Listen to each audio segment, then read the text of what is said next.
ان کے بابرکت نام میں سب کی سلامتی ہو۔ آج ہم خدا کے پاک کلام سے بھی پڑھیں گے اور کچھ ریڈنگ کریں گے۔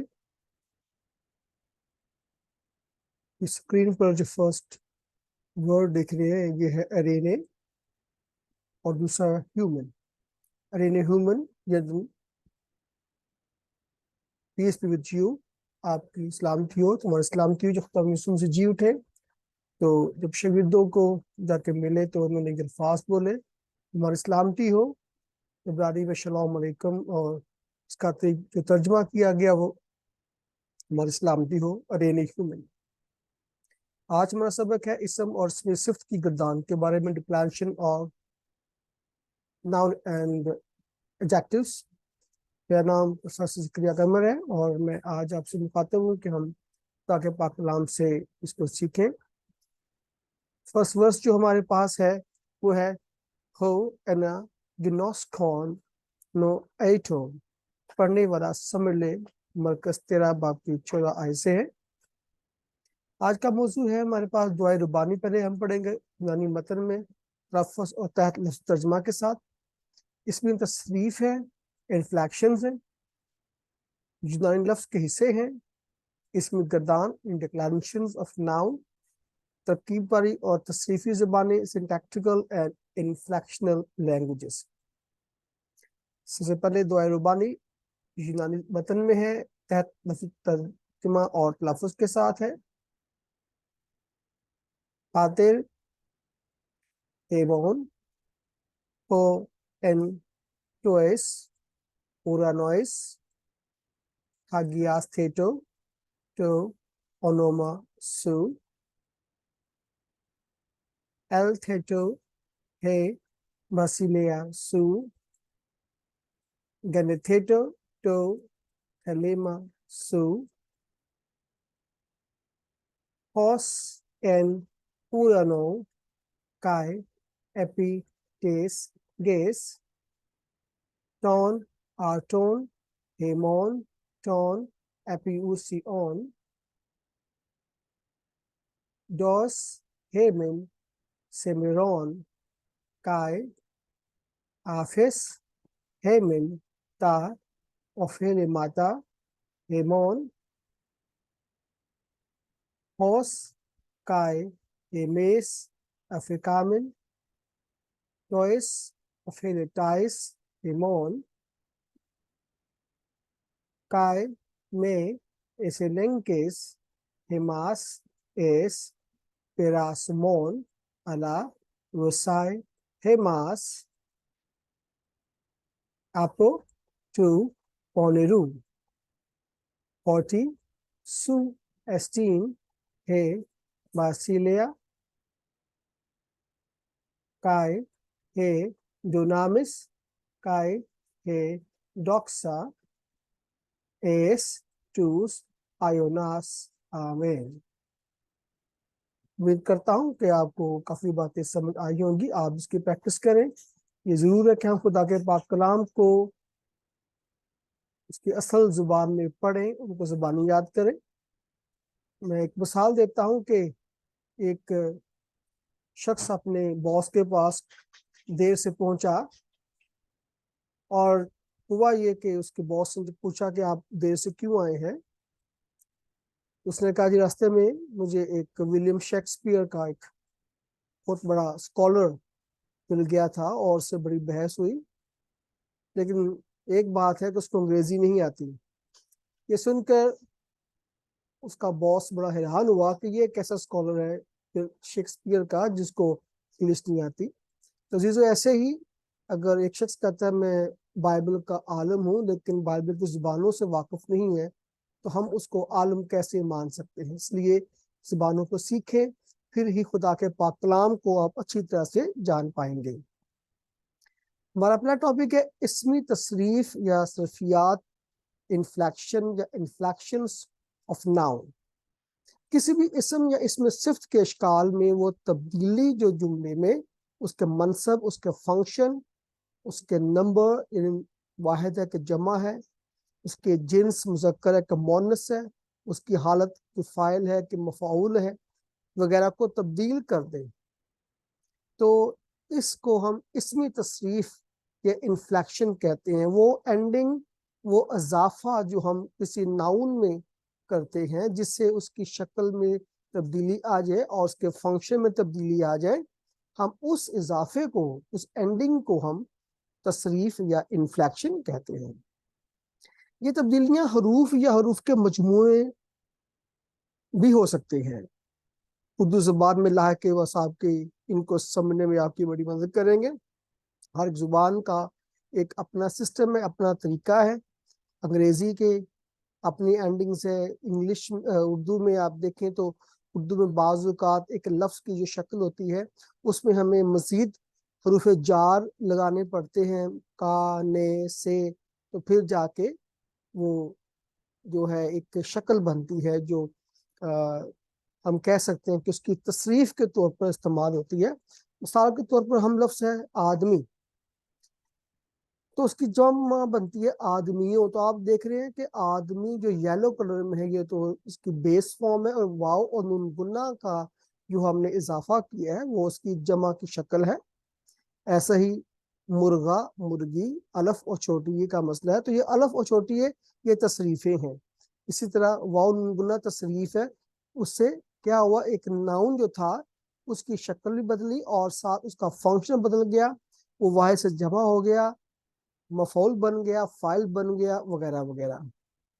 تو یہ تھی تصریف. اس کے بارے میں آپ مزید دیکھیں گے کہ تصریف جو ہوتی ہے یہ الفاظ میں وہ تبدیلیاں ہیں. اگر اس کو ڈیفائن کرنا ہو، ایگزام میں آپ کو آتا ہے کہ تصریف کو ڈیفائن کریں، انفلیکشن کیا ہوتی ہے، تو آپ کیا بتائیں گے، کیا لکھیں گے کہ تصریف بیسیکلی اسم میں یا اس میں صفت میں وہ تبدیلی ہوتی ہے.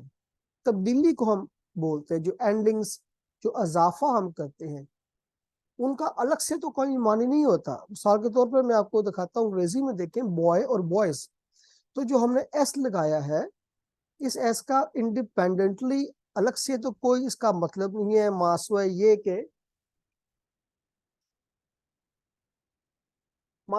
کہ یہ ایک لیٹر ہے، لیکن یہاں اس کا مورفولوجیکل فنکشن ہے. مورفولوجی جو ہے یہ اس کو ہم بولتے ہیں علم اشکال کہتے ہیں. اس میں فارمز بدل جاتی ہیں، لیکن وہ جو فارم ہوتی ہے وہ ایک اپنا میننگ کریٹ کر رہی ہے، ایک میننگ دے رہی ہوتی ہے.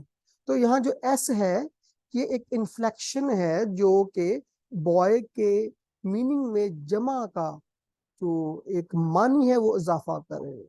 ایسے ہی آپ دیکھیں مین اور مین، ہم نے اے کو ای سے چینج کر دیا، تو جو یہاں ای ہے یہ ایک انفلیکشن کنسیڈر ہوگا، کیونکہ اس نے آدمی کے معنی میں جمع کا جو ہے ایک عنصر جمع لا دیا ہے، اس کو جمع میں چینج کر دیا ہے، اس کو پلورل بنا دیا ہے. لفظ پلے، پلے سے پلینگ، پلیڈ، پلیئر، اور بہت سی شکلیں بن جاتی ہیں. تو آئی این جی کا اضافہ، ای ڈی کا اضافہ، ای آر کا، جتنے یلو میں آپ دیکھ رہے ہیں، جو یلو میں ہم دیکھ رہے ہیں سارے بیسیکلی یہ اضافے ہیں، یہ انفلیکشنز ہیں. اور ان کے آنے سے کیا ہوتا ہے کہ جو لفظ کا جو اس کا اپنا میننگ ہوتا ہے اس میننگ میں ایک شیڈ آ جاتا ہے، اس میں ایک تبدیلی آ جاتی ہے. تو اسی تصریف، اس کو ہم تصریف کہتے ہیں، انفلیکشنز کہتے ہیں. تو بیسیکلی یہ ایک مورفولوجیکل فنکشن ہوتا ہے، یہ ادا کرتی ہے. مورفولوجیکل فنکشن کا مطلب ہے کہ یہ ایک گرامیٹیکل میننگ دے گا اس کو، کہ جو انفلیکشن ہے یہ گرامیٹیکل میننگ ایڈ کرے گی. تو اس چیز کو سمجھے کہ جو ہم اینڈنگز لگا رہے ہیں، یہ اینڈنگز جو ہوتے ہیں، جو اضافے ہوتے ہیں، ان کو انفلیکشنز کہتے ہیں. کہ ہر زبان میں آپ کو ملیں گے. اردو میں حروف جار سے بھی الفاظ کے منصب کو، اس کے فنکشن کو ہم چینج کر سکتے ہیں. مثال کے طور پر کو، سے، نے، آدمی نے، آدمی کو، آدمی سے، آدمی کا، تو یہ الگ سے الفاظ ہیں جن کو حروف جار کہتے ہیں. لیکن جب یونانی میں آپ پڑھیں گے تو یہ ایک ورڈ میں آپ کو سب کچھ نظر آئے گا. تو اردو زبان میں حروف جار سے بھی الفاظ کے منصب کو ہم تبدیل کر سکتے ہیں. نیکسٹ ہمارا ٹاپک ہے یونانی لفظ کے حصے. گریک ورڈ کے 3 حصے بیسکلی ہوں گے. ایک پریفکس ہوگا سابقہ، اور یہ کوئی حرف علت ہوگا یا حروف جار بھی ہو سکتے ہیں, والس پریپوزیشن ہو سکتے ہیں. پھر ایک سٹیم ہوگا, سٹیم کہتے ہیں بیسک پارٹ, ایسا حصہ جو کہ لفظ میں فکس ہوتا ہے, وہ تبدیل نہیں ہوتا, اور اس کو مادہ بھی کہتے ہیں اردو میں, اور سٹیم ہے. اور تیسرا سفکسز ہیں کہ کیس اینڈنگز ہوں گی, ٹینس اینڈنگز ہوں گی, اور بہت سی اینڈنگز ورب کو بھی شو کر سکتی ہیں, ناؤن میں آ سکتی ہیں, ایڈورس کی شکل میں آ سکتی ہیں, یہ لفظ کے آخر میں ہوگی. یہ تین جو حصے بیسیکلی ایک یونانی لفظ کے آپ کو ملیں گے. یہ ایک ایگزامپل دی ہے میں نے, اگر آپ دیکھیں اس ایگزامپل میں تو جو ہمارے پاس ورڈ ہے ہمارے پاس وہ ہے الفا, اس کے اوپر سافٹ بریدنگ ہے, اس کے بعد نو ہے, ٹو ہے, ایوٹا بنتا ہے اینٹی یا anti, chi, rho, iota, sigma, tau, omicron اور سگما, اینٹی کرسٹوس یعنی اینٹی کرائسٹ, مخالف مسیح. تو اب دیکھیں یہ اس کے تین حصے ہیں. جو اینٹی ہے شروع میں سابقہ ہے, یہ ایک پریپوزیشن ہے. کرسٹو جو ہمارے پاس ایک بلو کلر میں جو آپ دیکھ رہے ہیں یہ مادہ ہے, سٹیم ہے, یہ فکس پارٹ ہے لفظ کا. اور آخر میں جو یلو ہے یہ لاحقہ ہے, یہ اینڈنگ ہے, یہ اس کے مختلف فنکشن بتائے گی کہ سبجیکٹ ہے کہ آبجیکٹ ہے. اگر ورب ہے تو یہ کون سا ٹینس ہے, کون سا یہ پریزنٹ ہے, پاسٹ ہے, اور پرسن کون سا, فرسٹ سیکنڈ تھرڈ پرسن ہے, سنگولر ہے, پلورل ہے. تو آخری جو حصہ ہوگا وہ ہمیں بتائے گا کہ اس کا فنکشن کیا. تو یہ ٹوٹلی تین حصے آپ کو نظر آئیں گے ایک گریک ورڈ کے. اسمی گردان جو نیکسٹ ٹاپک ہمارا ہے, ڈکلینشن آف ناؤن. اسمی گردان کو ہم دو طرح سے بیان کرتے ہیں. نمبر ایک, کسی لفظ کے مادے یا سٹیم کے اختتامی جو حرف ہوگا اس کے لحاظ سے بھی ہم الفاظ کی گروہ بندی کر لیتے ہیں. ایک تو اس کی یہ ڈیفینیشن ہے کہ کسی بھی لفظ کا جو سٹیم ہوتا ہے, اور سٹیم میں جو اس کا آخری حصہ ہوتا ہے, آخری وال ہوگا یا کوئی کانسوننٹ ہوگا, ہم اس سے جو ہے لفظوں کا گروپ تیار کرتے ہیں کہ جن لفظوں کے سٹیم کے اینڈ میں یہ والز آ رہے ہیں یا ناؤن کانسوننٹ آ رہے ہیں, تو وہ ڈکلینشن 1 2 3 میں آئیں گے. اور دوسری ایک ڈیفینیشن ہوتی ہے کہ جو اس کا لفظ ہے ڈکلینشن کا مطلب ڈکلائن ہونا, گرنا, گراوٹ, نیچے آنا. تو ایک لسٹ کو بھی ہم ڈکلینشن کہتے ہیں کہ جب کسی اسم کی تمام شکلیں کہ اس کی فعلی حالت, مفعولی حالت, ٹھیک ہے, اس کی ملکیتی حالت, ان کا سنگولر اور پلورل ہم ایک لسٹ فارم میں بیان کرتے ہیں, تو اس لسٹ کو بھی ہم ڈکلینشن کہتے ہیں. میں اس کو مزید بیان کرتا ہوں ایگزامپل دے کر. دیکھیں, آدمی نے آدمی کو آدمی کا, آدمیوں نے آدمیوں کو آدمیوں کا. آپ دیکھیں کہ آدمی آدمی مین لفظ ہے, تو سنگولر میں نے کو, کا, نے, کے, کا, اور جمع میں واو نون گنا آ کے جمع کو شو کر رہا ہے. تو آپ نے دیکھا کہ یہ ہم نے لسٹ تیار کر لیا ایک ورڈ آدمی کی, سنگولر بھی پلورل بھی, ایز اے سبجیکٹ ہے, ایز اے آبجیکٹ ہے, اور اس کی ملکیت ہے, یعنی فائل بھی ہے, مفعولی شکل ہے, اور پھر اس کی ملکیتی حالت ہے. انگریزی میں اچھی طرح آپ کو سمجھ آئے گا, میں آپ کو انگلش میں بھی آپ کو دکھاتا ہوں. کہ ہمارے پاس جو ہم نے اسم کے جملے میں ہم کردار یعنی اس کے فعلی حالت, مفعولی حالت وغیرہ کو ایک فہرست کی شکل میں دیا ہے. اب مین ہے, او مین ہے, مین ایز آبجیکٹ ہے, مینس ملکیت ہے, ٹو مین آدمی کو, 5 شکلیں آپ دیکھ سکتے ہیں, اسی طرح اس کی جمع ہے. تو یہ ہم نے ایک جو ہے ایک لسٹ تیار کی ہے. تو یہ ایک ڈکلینشن کی ایگزامپل ہے کہ ہم نے لسٹ تیار کر لی ہے. ہم نے ناؤن کی جو تمام حالتیں ہیں, اس کے سبجیکٹ ہے, اس کے آبجیکٹ ہے, اس کی ملکیت ہے, اور اس کی ڈیٹیو کیس ہے, یعنی انڈائریکٹ آبجیکٹ ہے جس میں ہم ٹو کا ورڈ یوز کرتے ہیں, ٹو مین, ٹھیک ہے. تو ان تمام شکلوں کو ہم ایک لسٹ کی شکل میں بیان کر لیا. اس لسٹ کو بھی ہم کہتے ہیں ڈکلینشن. ایک یہ ہے ہمارے پاس جس پہ گروپ بنا لیتے ہیں ہم, کہ میں اگر آپ کو یہ کہتا ہوں کہ آپ کو ایسے ناؤن اکٹھے کریں انگلش کے جن کے جو پلورل ہے وہ ایس لگانے سے بنتی ہے, تو آپ کہیں گے بوائے, گرل, ٹیبل, چیئر, یہ وہ ناؤن ہے جن میں ایس لگانے سے اس کی جمع بن جاتی ہے. پھر میں کہتا ہوں ایسے الفاظ نکالیں جن میں آئی ای ایس لگانے سے بنتا ہوں, آپ کہیں گے baby, babies, body, bodies, etcetera. تو یہ بھی ایک ڈکلینشن بن گئی, ایک گروپ بن گیا. میں کہتا ہوں ایسے الفاظ ڈھونڈے جن میں انٹرنل چینج سے آپ اس کا جمع بناتے ہیں, پلورل میں چینج کرتے ہیں. آپ کہتے ہیں مین, مین, وومین, ویمن, فٹ فیٹ. پھر میں کہتا ہوں ایسے الفاظ جو کہ سنگولر بھی ہیں پلورل سیم ہوتے ہیں, شیپ ایٹسیٹرا. تو دیکھیں ہم نے کیا کہ لفظوں کو کوئی ایک خصوصیت ہم نے فکس کر لی اور اس کی بیس پر لسٹنگ شروع کر دی.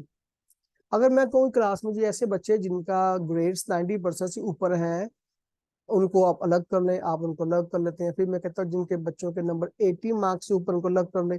تو ہم نے مارکس گریڈس کے لحاظ سے ان کی گروہ بندی کر لی. یا میں کسی قومیت کے لحاظ سے, مذہب کے لحاظ سے کسی کو بھی ایک چیز کو بیس بنا کر جب میں گروپس بناؤں گا تو ہم ان گروپس کو بھی ڈکلینشن کہتے ہیں. اگر ہم کہتے ہیں گریک لینگویج میں اگر یہ الفاظ جو ہیں ان میں یہ خصوصیت ہے, ہم اس کو ڈکلینشن 1 کہہ دیں گے. جن میں یہ خصوصیت ہے ڈکلینشن 2 اور ڈکلینشن 3.